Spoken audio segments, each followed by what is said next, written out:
Good afternoon. Welcome to today's camera webinar on the Anti-Semitism Funding Network, unveiling the money and power behind the hate in American schools and society. My name is David Littman, and I'm a senior higher education analyst here at Camera. I need not detail what has been happening on American campuses for the last year and a half. Suffice it to say that many of our universities have become hotbeds of anti-Semitism and pro-terror extremism. Camera has published numerous studies and articles detailing these issues, in particular at Brown and Georgetown universities. At Brown, we detailed how radical faculty members have co-opted an entire academic department into serving as a platform for anti-Semitic, anti-Israel, and anti-American propaganda. At Georgetown, we've recently exposed two terror-connected individuals, a graduate student and a faculty member, one of which is currently facing deportation following our research as well as that of Middle East Forum. But what can we do about the broader failures in higher education? How can we hold universities to account and refocus them on their mission, education, instead of indoctrination? No one has written on this question as intelligently as our guest today, Danielle Pletka. In an exceptional piece at Commentary Magazine in August 2024 entitled The Anti-Semitism Money and Power Network and How to Smash It, Danielle laid out a number of policy options for addressing the anti-Semitic violence and activism on campuses. With a new political dynamic in Washington, we felt it was a perfect time to bring Danielle in to talk about the problem and the potential solutions. Danielle is a distinguished senior fellow at the American Enterprise Institute, where she focuses on U.S. foreign policy, the Middle East, and terrorism. Danielle's expertise is widely sought after, and you can regularly find her appearing in places like NBC News, CNN, The Wall Street Journal, The New York Times, and elsewhere. Danielle is also the co-host of the What the Hell is Going On podcast, a weekly show discussing the foreign policy and security issues of the day. As a listener myself, I highly recommend it and encourage everyone to check it out after today's webinar. We will be having a Q&A session, so do feel free to post your questions in the Q&A box below. Danielle, thank you so much for being here. The floor is all yours. David, thank you. Thanks for having me, and thanks for everything that Camera does. It has been a terrific organization since its inception. My dad used to support it. I love and read your work and find it absolutely indispensable. So I'm honored to be part of this. I wrote this piece, which was the cover story of last July August double issue of Commentary, and I wrote the piece in the wake of the October 7th attacks, not simply for the reason that any of us might have written a piece like this, which is something that not only delves into what is happening on campus, who is behind what is happening on campus, but I think more importantly, the question of what to do about it.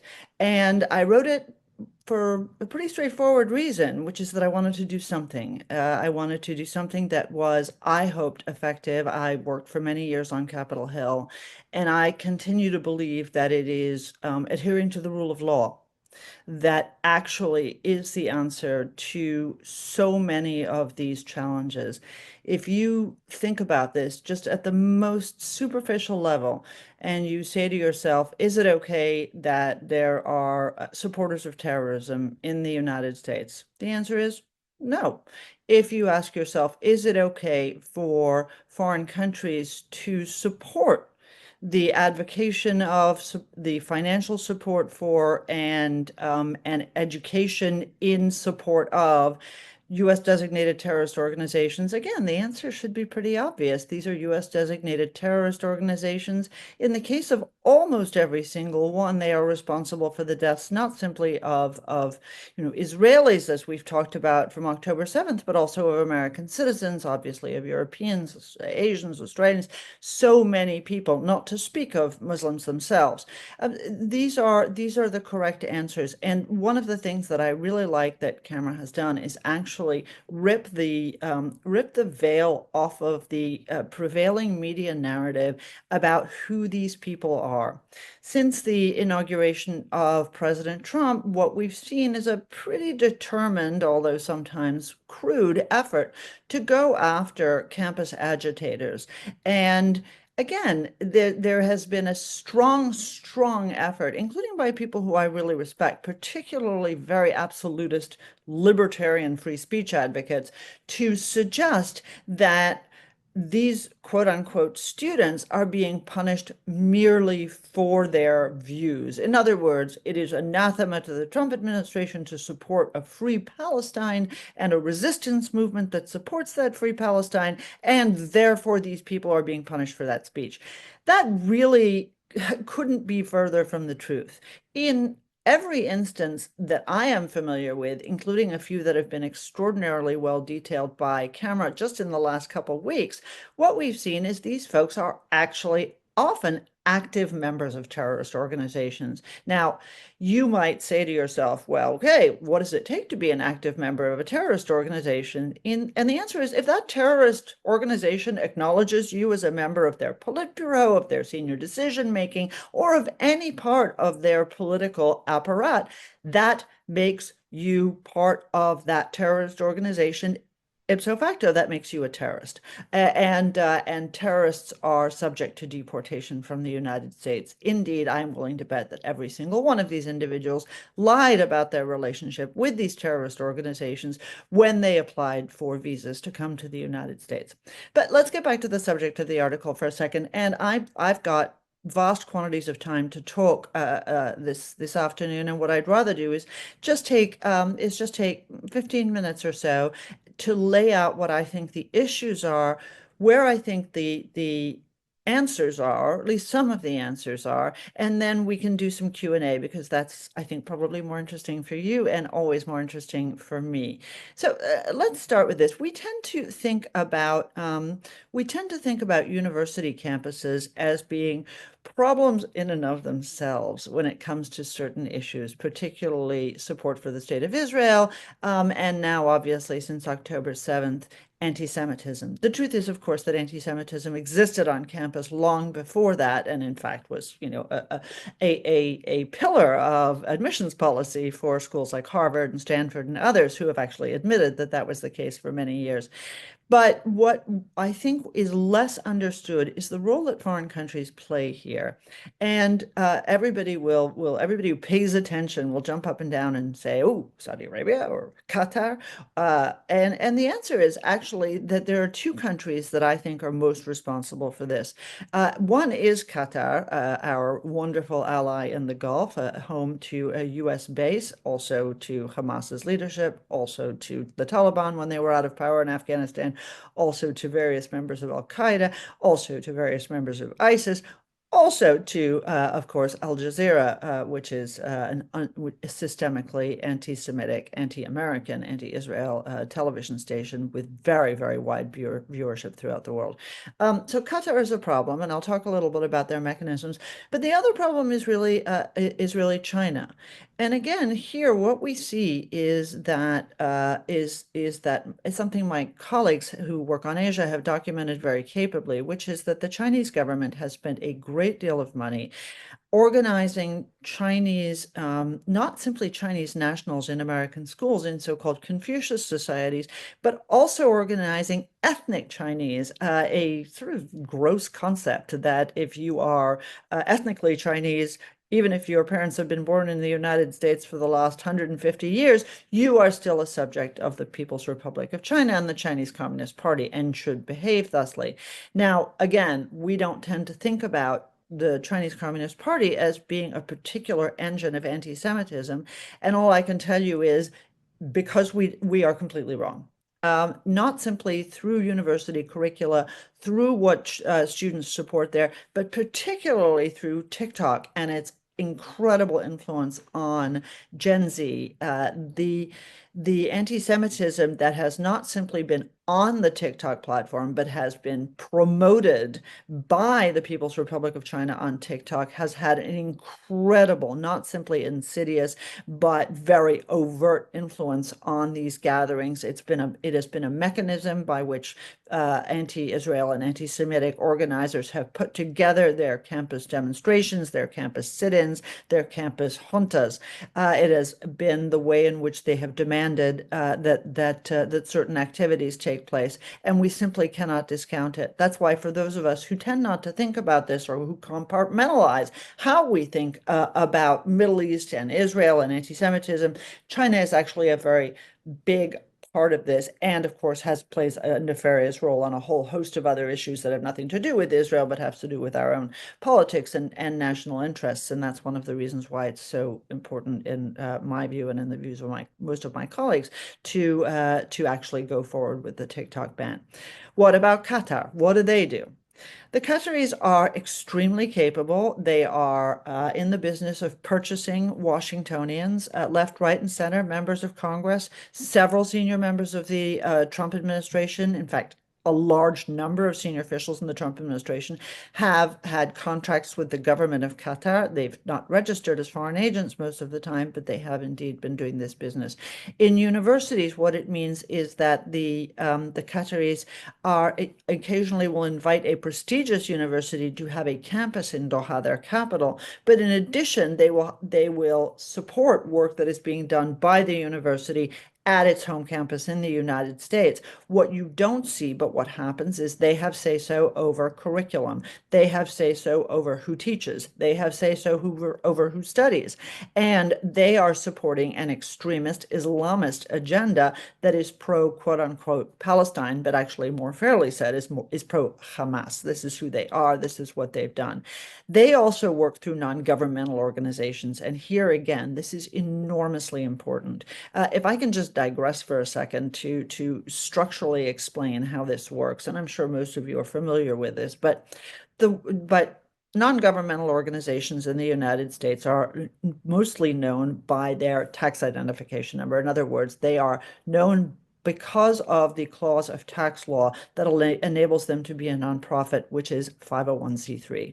These 501c3s are subject to certain restrictions, including requirements that they publish an annual report, which is called a Form 990, about some of their donors, about their activities, and things like that. The problem is there are a number of 501c3s, a number of organizations, NGOs, that act as grantor organizations. In other words, their main job is not to do something like my 501c3, my outstanding 501c3, the American Enterprise Institute, which is supported solely by individuals and corporations and foundations, not foreign governments.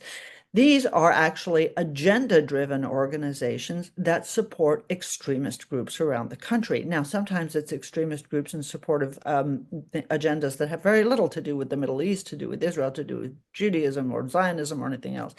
But they also provide money to subgroups, and they provide a 501c3 tax status to other groups to whom money can be donated, which can then be spent on the activities that we've seen on campus.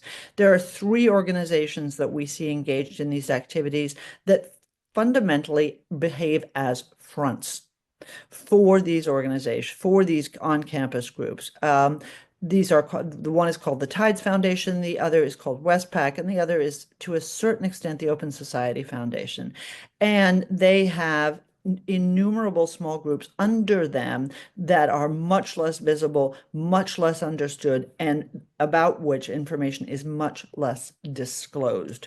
The reason I'm laying this out to you is because this is one way that we need to change the law in order to stop organizations from being allowed to do these non-transparent activities that allow subgroups like Students for Justice in Palestine to skim along under the law, receive money in addition from foreign countries about which there is no disclosure requirement whatsoever. Okay? AEI has a policy of not accepting money from foreign countries, but that is our own policy. There is no law that bars us from accepting, for example, $20 million from the government of Qatar or Sheikh so-and-so or Sheikh so-and-so in order to do activities that are, to us, would be anathema, but to many of these groups, like Students for Justice in Palestine, are mother's milk. Let's just talk for a second about SJP. What is that? Some years ago, those of you with a good institutional memory will recall that there was an organization based out of Texas called the Holy Land Foundation. They were ultimately taken to court by the Justice Department. They were found to be a front for and supporting terrorism, mostly Hamas, and they were disbanded. 5 of their leadership was sent to prison. Okay? But there were a number of their leaders who were not sent to prison. They went on to create an organization called Kind Hearts. Why is it that if you were either an unindicted co-conspirator or an officer of an organization that was shut down by the Justice Department, you can just start another one, is a great mystery to me and another piece of law that needs to be changed. You can't just be part of a criminal conspiracy to support a designated terrorist organization, change your name, and then continue what you're doing. This organization was also shut down by the Justice Department. So where did these guys all go? You can easily guess what the denouement of this story is. They went on to create an organization called American Muslims Palestine. A subgroup of that is called Students for Justice in Palestine. Students for Justice in Palestine is one of the main organizers and agitators behind campus activities, anti-Israel, anti-Semitic, anti-Zionist activities, behind campus violence, behind campus demonstrations, behind Faculty for Justice in Palestine, and other subgroups.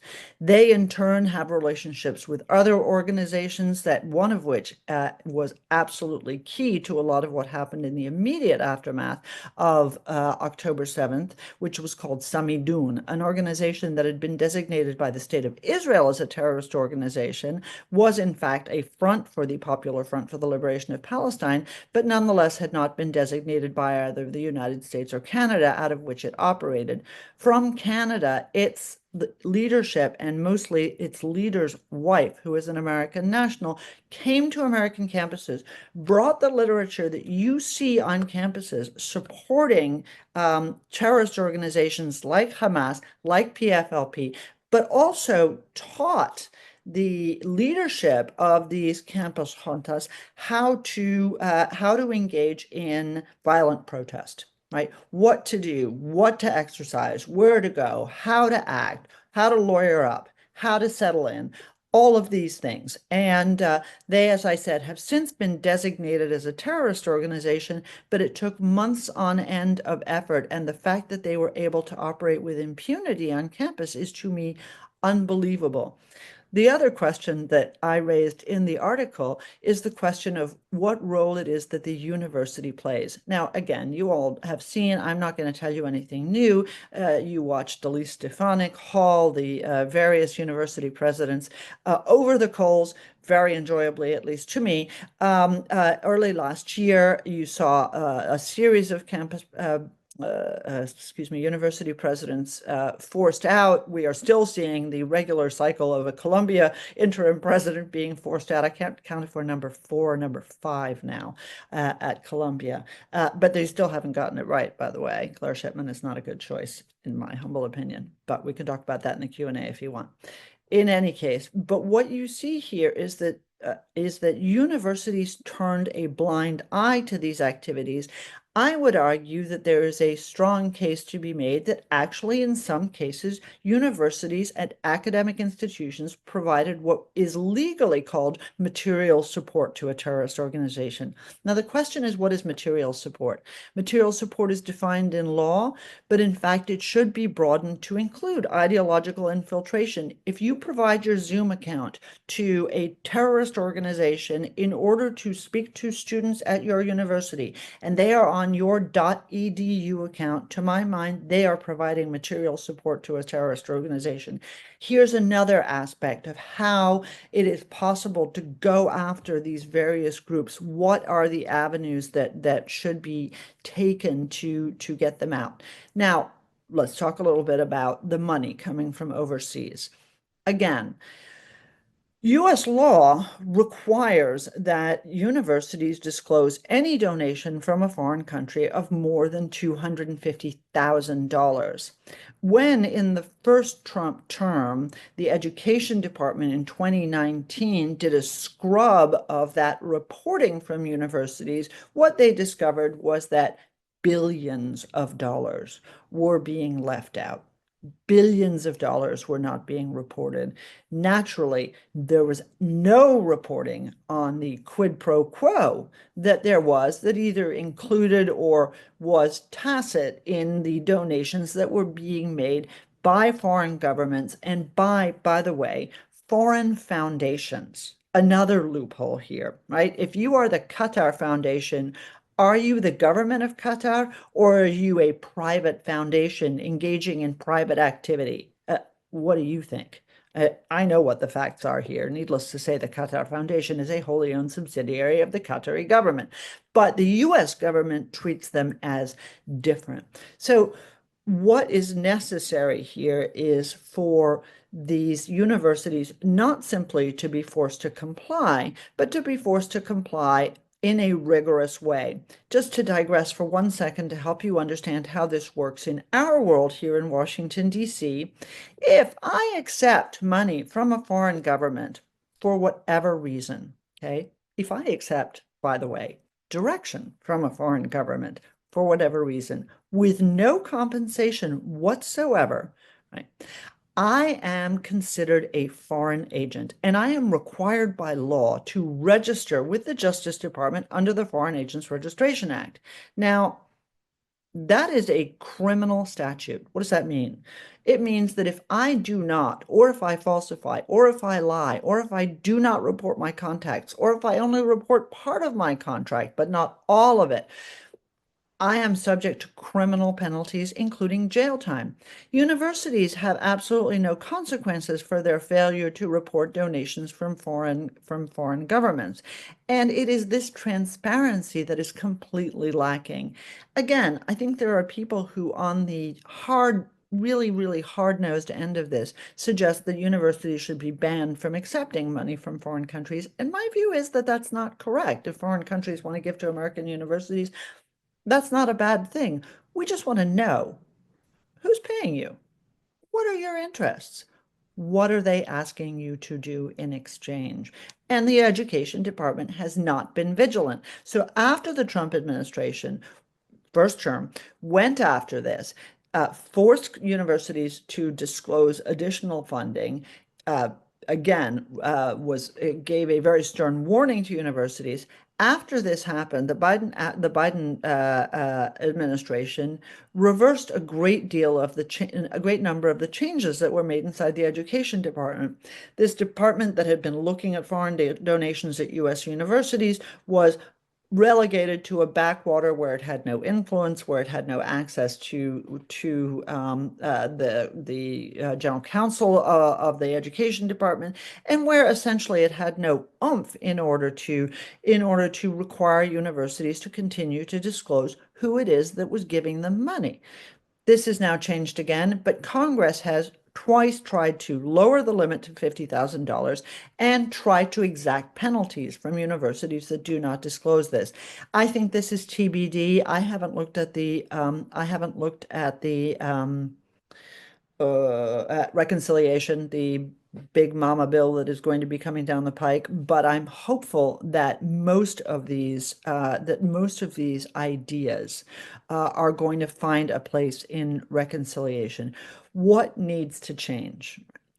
The law about foreign governments giving universities money, the transparency associated with money being given to universities. And by the way, this isn't just about the Jews. It isn't just about anti-Semitism and anti-Zionism and anti-Israel activities. It isn't just about pro-terrorism activities. This is also about foreign governments who are anathema to the United States and who are enemies of the United States in certain instances, and who use the soft underbelly of U.S. society in order to fund activities that are dangerous to us. This particularly goes to the People's Republic of China, but the case is also true for Russia, for Iran, and even weirdly, although it seems almost crazy to think it, also North Korea. So we need to do that. Tax law needs to be changed. Uh, Organizations that are 501c3 and that are granted 501c3 status need to no longer be allowed to simply confer that status on others. Transparency. What foreign governments are giving these organizations money? What foreign countries are giving these organizations money? What are they asking in return? And then finally, we need to be more rigorous about the 501c3 status and the fact that some of these 501c3s, there are obviously millions in the United States, are in fact fronts for terrorist organizations, and the Treasury Department is not as vigilant as it needs to be. The last thing that I'll mention, and I think again, this is something that your listeners probably are all too aware of, is creating a shared understanding of what anti-Semitism is. One of the disservices that these pro-Hamas groups have performed over the last year and a half since October 7th is that they have tried to suggest, and they have given a fig leaf to anti-Semites, which is that they are now calling themselves anti-Zionists, right? Zionists are the terrorists. Zionists should die. The state of Israel should be destroyed, not the Jewish people. Now, for anybody who knows anything about this, we recognize that all of these are synonyms, right? Zionists means Jews. It's just the palatable way that that folks can make a basic argument about their freedom of speech. The IRA definition, the International Holocaust Remembrance Alliance definition of anti-Semitism is not amazing. It's not the best thing ever. It's not, if we all got into a room and locked the door, what we would necessarily write, but it is an accepted and reasonable definition of anti-Semitism that I think will provide not simply universities with a map, a guide for how to identify anti-Semitic activities. It will also provide the executive branch in its enforcement, and the Department of Justice in its enforcement of Americans' civil rights, a roadmap to understanding what constitutes prejudicial behavior, what constitutes discrimination, and what doesn't. For as long as there is not a common understanding, you put people in the position of being able to deny the premise. This wasn't anti-Semitic, right? This activity wasn't anti-Semitic, even when groups like Hillel and Chabad and others, which are explicitly Jewish and not Zionist organizations, are targeted. Even then, there have been arguments made that no, this is not anti-Semitism. And I think that the IRA definition, particularly if it is passed into law, after sitting in Chuck Schumer's lap for the last year, would be an outstanding place to begin. It's not perfect. It's not going to solve all the problems. None of these steps that I'm talking about are going to solve all the problems. The issue here is that it creates an environment.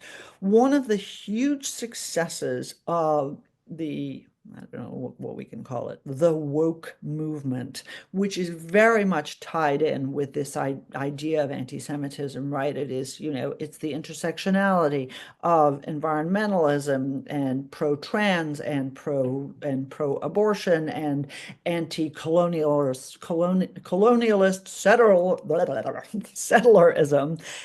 One of the great successes that this movement had is that it instilled fear into people to speak up. Right? This is in some ways a political question, and we can talk about that in the Q&A if you want. But what is necessary is, in fact, for people to ask themselves, I will tell you how I feel. There are many more anti-Semites than I ever believed on October 6th, 2023. Anti-Semitism is a huge, systemic, endemic, global problem that needs to be confronted. But part of the problem here is not simply what people believe, it is the comfort with which they can express these views. That needs to go away. people need to ask themselves, is my job worth it? Is my school worth it? Is my education worth it? Is my income worth it? Is my community respect worth it? If you can begin to deny those things to people in effective ways, using the law, using transparency, understanding why it is that certain things are happening, then that is going to be the road towards victory, I believe. That's enough. Well, thank you so much. That was a wonderful overview of the many, many problems that are facing universities. I'm going to abuse my moderator privilege and ask some questions I have before we get to some of the audience questions. And one of the questions I had thought of even before this webinar started is something you spent some time talking about, which is the Deterrent Act, about foreign government funding of universities, increasing transparency. And there were a couple things I noticed about the act that I wanted to ask you about. Number one is that, as far as I can tell, the it has the tiered levels of the threshold for when you have to disclose, and there's a lower tier for covered nations. I forget the exact terminology, and there's one nation conspicuously absent from it, and that's Qatar. I believe the list is China, Russia, Iran, and North Korea. So we have one of the countries you talked about, China, covered under this, but Qatar, which a lot of people believe is really at the center of a lot of this, is left out. The other interesting subject about the Deterrent Act, and this is something you wrote in your commentary article, you were talking about enforcement, and you referenced this with FARA, the Foreign Agent Registration Act, of criminal sanctions for not disclosing this information. As far as I can tell, the bill doesn't go that far. Instead, it simply threatens the loss of federal student financial aid, which is, of course, a strong deterrent, but it isn't quite criminal. And there's also the remaining questions that you raised in your article of enforcement. So perhaps you could elaborate a little bit more on some of these issues and whether we really should be, whether more needs to be done. Right. So the covered country problem that you flag is a really big problem. Um, I'm not answering it. I'm not giving you a quick glib answer because this is something I think about all the time. I was just reading some coverage this morning in Jewish Insider about a senator whose position on Qatar has over the last 5 years transformed completely. Okay. Now, maybe he's just had a change of heart. Maybe he hasn't. The one thing that the Qataris are incredibly good at doing is simply entangling people in their financial net, right? They've got a ton of money, highest per capita income and obviously per capita income is a silly thing, and this is the royal family's money, but highest per capita income in the Middle East, and look at Mike Huckabee, been nominated by the by President Trump to be ambassador to Israel, is very pro-Israel. I don't have any doubt. Took $50,000 from the Qatari government to visit Qatar, just for a visit.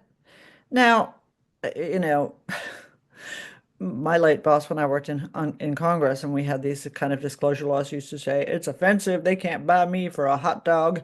And the answer is this is not a hot dog, right? When they're helping you pay your mortgage, when they're helping you pay your kids' tuition, this is a ton of money, and it has influence because it's money. This is what you see all over Washington. Qatari money is everywhere. It is in think tanks, it is in educational institutions, it is in places that you don't think you're going to see it. It may not even be in Middle East centers, right? It may not be in the Gender Studies Center, which is a bastion of anti-Semitism in most universities. It may be in the hospital, right? It may be It may be in a clinic. It may be something completely unrelated. But having that money is so critically important to the organization, whether it's a small think tank or it's a university, that it is corrupting. And we are just witnessing the corrupting of Washington. There are a few organizations that have been really good on this. The Foundation for Defense of Democracy is one. There are a few others, but we are going to have to wait until the worm turns, until Qatar is a covered nation. Qatar should not simply be a covered nation. Qatar should be a state sponsor of terrorism, right? They are effectively now. The State Department will say that the definition of a state sponsor is that they are involved in actually directing acts of terrorism. I don't think the Qatari government is doing that, but they are the number one facilitator. They are the banker. They are the helper. They are the interlocutor. They have their finger in every pie. And all you need to do is look at the Qatar Gate scandal in Jerusalem that is now embroiling Benjamin Netanyahu's government to know that they're equal opportunity bribers. Right? It's not just the bad guys, it's also the Israelis. And this is part of the challenge. I think the worm will turn, but I don't think it's turned yet. So that's sort of the problem in the Deterrent Act enforcement. Look, again, you're right that some of the more recent laws do not have the enforcement required for universities to take seriously the legal requirement that they disclose foreign donations. Um, all I can say to that is this is the problem with the Trump administration. You take $400 million away from Colombia and you do it in a way that is not based on particular provisions of law, that is not easily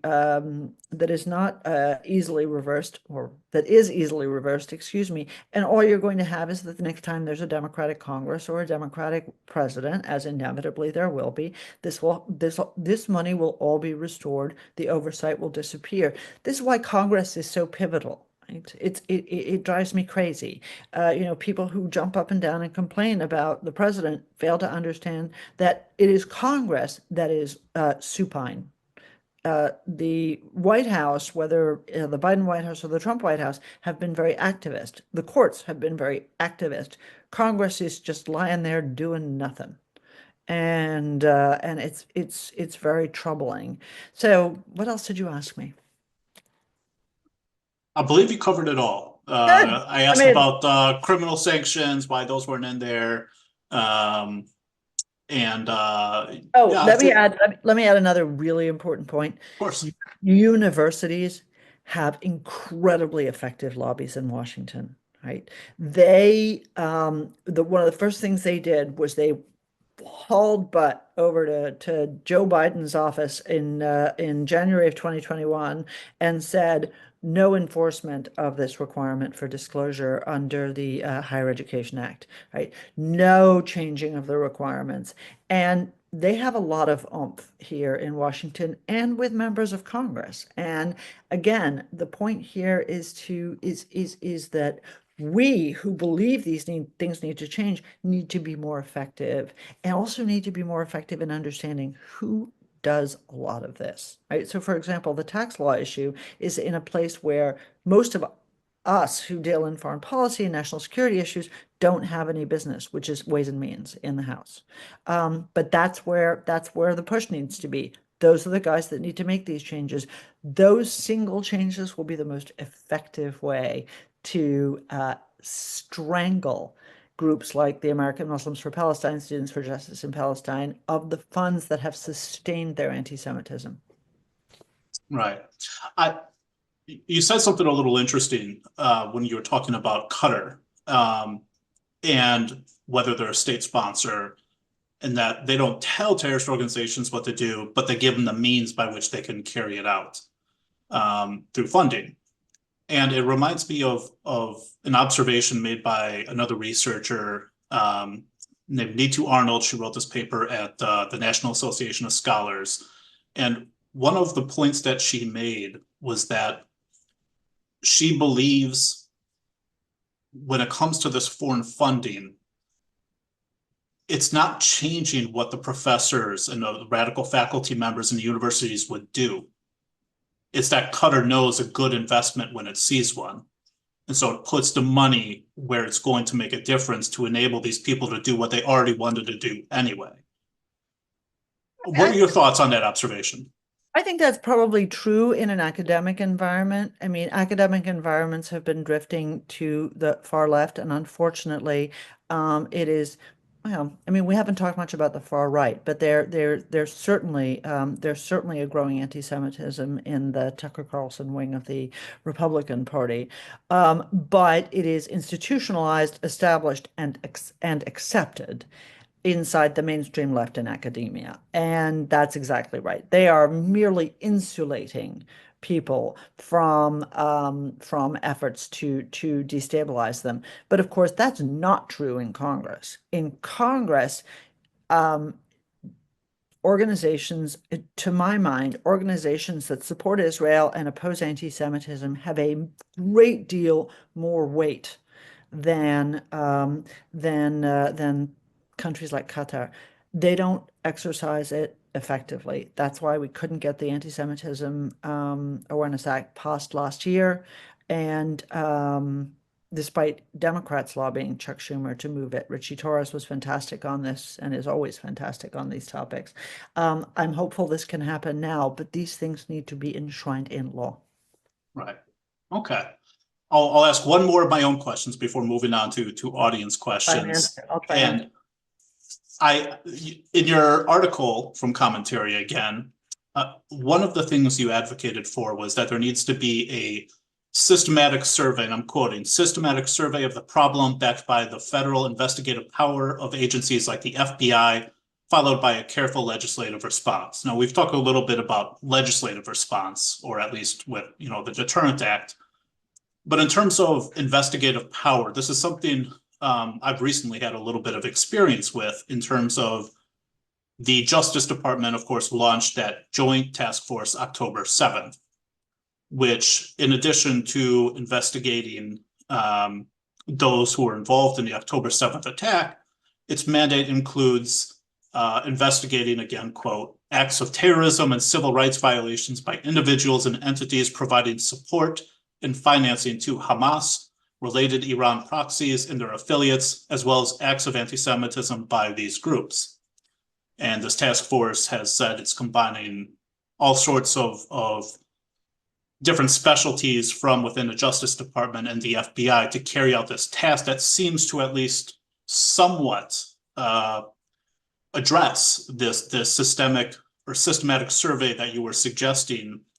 And me personally, I've already spoken to some of these officials and been able to provide some evidence to them regarding some of those actors here in the United States. But I want to get your view on whether you think this joint task force is enough. Is it merely something for show? Is it something that's really going to be able to get down to the root of the problem and help expose it and inform the legislatures and our policymakers about what they really need to do? It's a really hard question. Sorry. I no, and it's a great one, but it's really hard. I hate task forces. I think they're performative.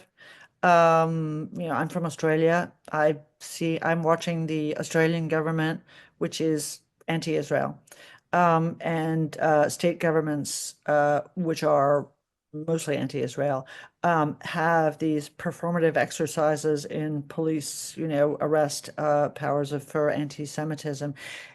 It's of the moment. It's meant to make people like us go away. Come on, the task force is on this. And I'm sure they're doing good things. And I know there are good people inside the FBI and inside the Justice Department. And that's always been the case. Um, the issue here is that if you look back to the Cold War, what you see is an entire infrastructure that basically targets membership in and support for the Communist Party. Now, you can say you didn't like that because You didn't like it because there were excesses. Okay. We cannot say that. I do not believe there are excesses in this space. I think it needs to be that sort of systematic rallying of the law, right? One of the things I refer to in the piece is Section 411 of the Patriot Act, right? What does that do? It bars entry to non-citizens who use their, quote, position of prominence within any country to endorse or espouse terrorist activity. Who the hell wasn't doing that at Columbia, right? If they're on student visas, again, and there's another thing, and this I haven't written about, and I have to look to see whether there's been anything good written about it. Part of the problem here is that visas are granted by the educational institution, right? They're rubber stamped by the federal government. But if you want a visa, all you need to do is apply to Northern Virginia Community College, just to pick one of my local ones. Apply to Nova, get accepted. They will be in charge of issuing your visa for you. That needs to change, right? That is a huge problem because when we look at the sort of dramatis personae of on-campus anti-Semitic agitation, what we see is foreigners, right? Yes, of course, we see some domestic criminals as well, but we see a lot of foreigners.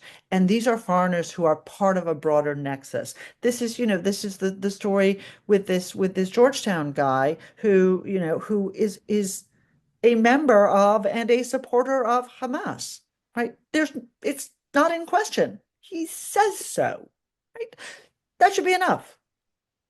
And so I really do think that unless we create this infrastructure of legal restrictions and we define the actions, the membership in terrorist organizations, we define the terrorist organizations, we define their subgroups, then we make it very, very hard to do these things. Right. Well, moving on to audience questions. We have had multiple questions, including from Hal and Jay, about what is China's motivation in advancing the anti-Israel rhetoric and cause.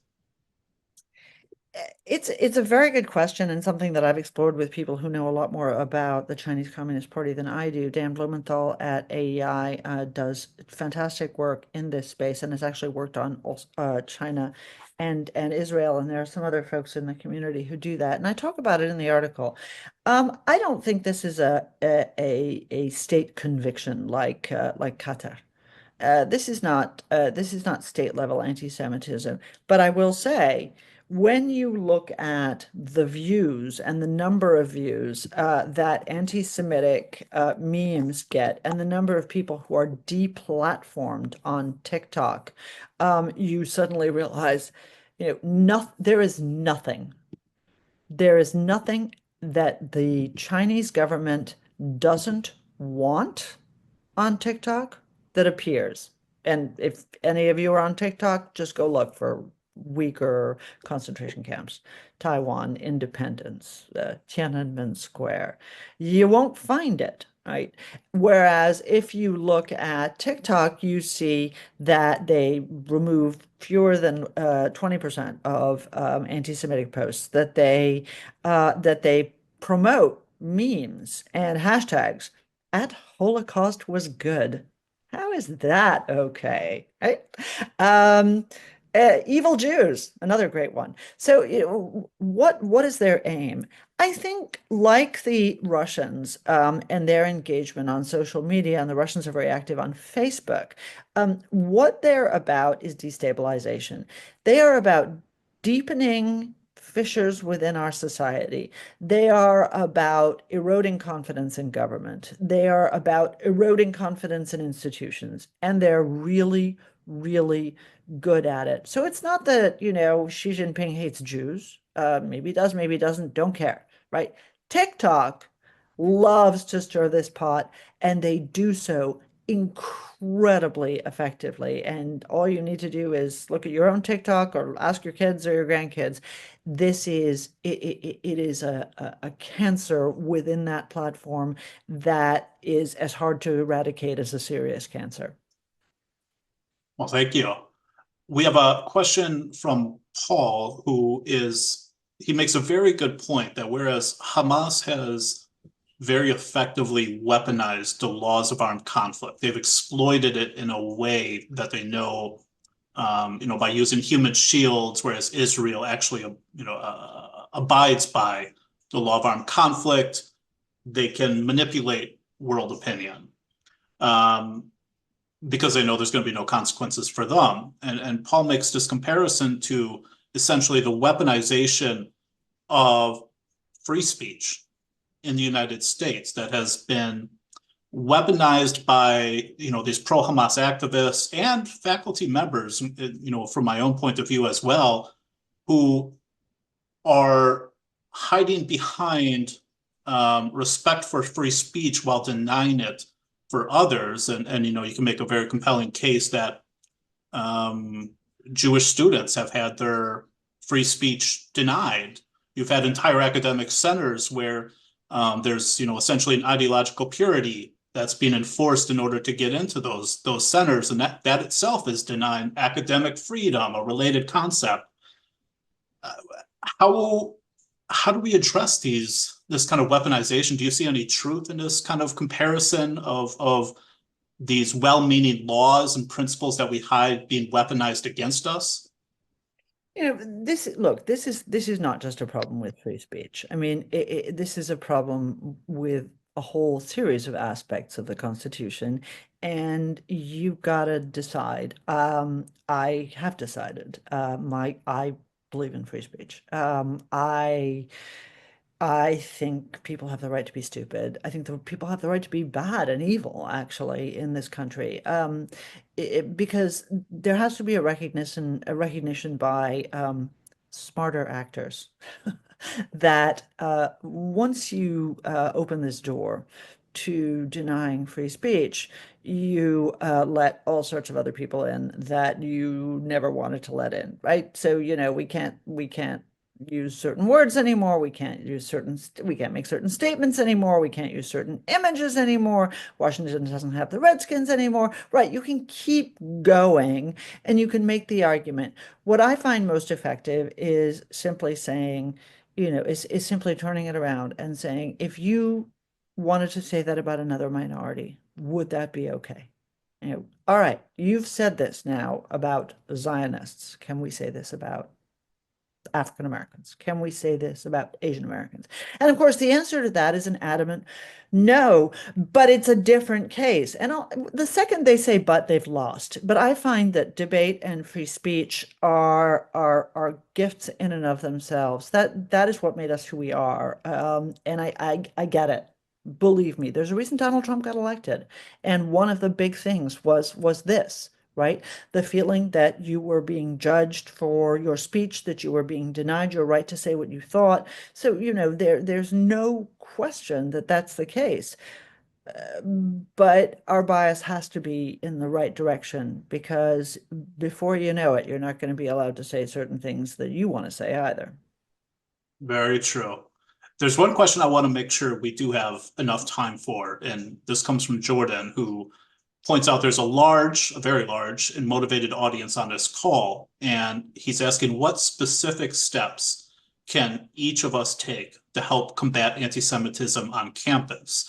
Whether it's writing to college presidents, calling elected officials, what would you recommend given the political environment and the situation at universities that the everyday person can take on themselves?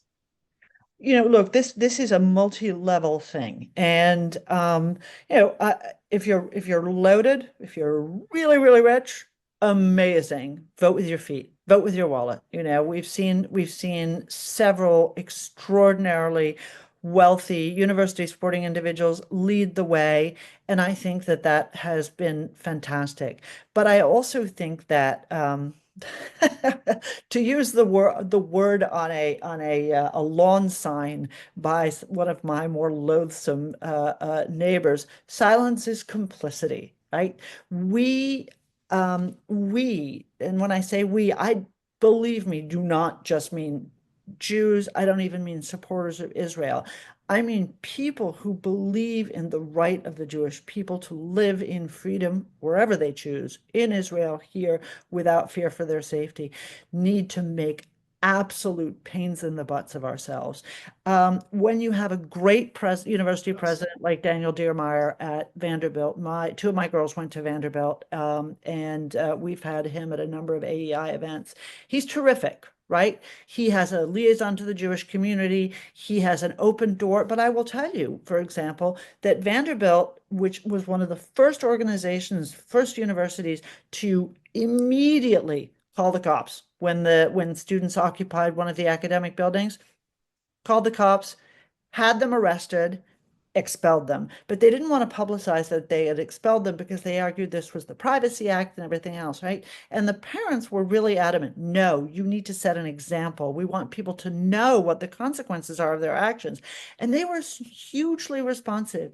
Be proactive. I mean, don't be a pain in the ass, obviously, but gathering together with like-minded families is hugely effective. Talking to your member of Congress is hugely effective. It They listen, right? They are actually small d Democrats, and they are afraid of their constituents. Making not making a pest of yourself like a code pink lunatic, but making yourself heard, having practical asks. This is my biggest complaint with most organizations, is that when they bring a delegation to Washington, to Capitol Hill, what they're all doing is they're sitting there, and forgive my saying so, is they're kvetching, right? I spent 10 years listening to organizations kvetch about this, that, and the other thing. No, have a list of things that need to be done, right? Have a list. We want to see this bill passed. We're judging you, right? We're engaged with our local Democratic Party, our local Republican Party. We're judging. We want this passed. We want this law changed. We want this addressed. We're watching. We're paying attention. We're going to talk to our local media. All of those things are hugely effective. And small organizations like Camera, like Stand With Israel, Stop Antisemitism, which are in some ways have grown up from the grassroots since October 7th, I find are really scrappy and effective because they provide you the talking points, right? They're not just there to say, support good things for Israel, support that $3.5 billion appropriation this year. You go, girl. They are about these kinds of provision changes that members of Congress really can do. So sorry to be ranty about it, but this is what I find is effective. I don't find that ranty at all. I agree wholeheartedly with everything you just said. We've unfortunately run out of time, so I do want to thank you so much for being here and providing your amazing insight. It's really been a pleasure for me, and I'm sure for the entire audience. I do want to tell our audience before they leave that if they want to continue following Danielle's work, you can, of course, check out the AEI website, aei.org. Check out her podcast, What the Hell is Going On? She also has a Substack of the same name that I would encourage you all to look up and check out. If you're interested in Camera's work on the education front, you can, of course, check out camera.org. You can check out CameraOnCampus.org, where you can follow our work and working with students on the ground across campuses across the nation. And be sure to also check out our Education Institute that is focused on K through 12 education at schoolbias.org. And so with that, thank you everybody for coming. It's been a real pleasure. Have a good afternoon.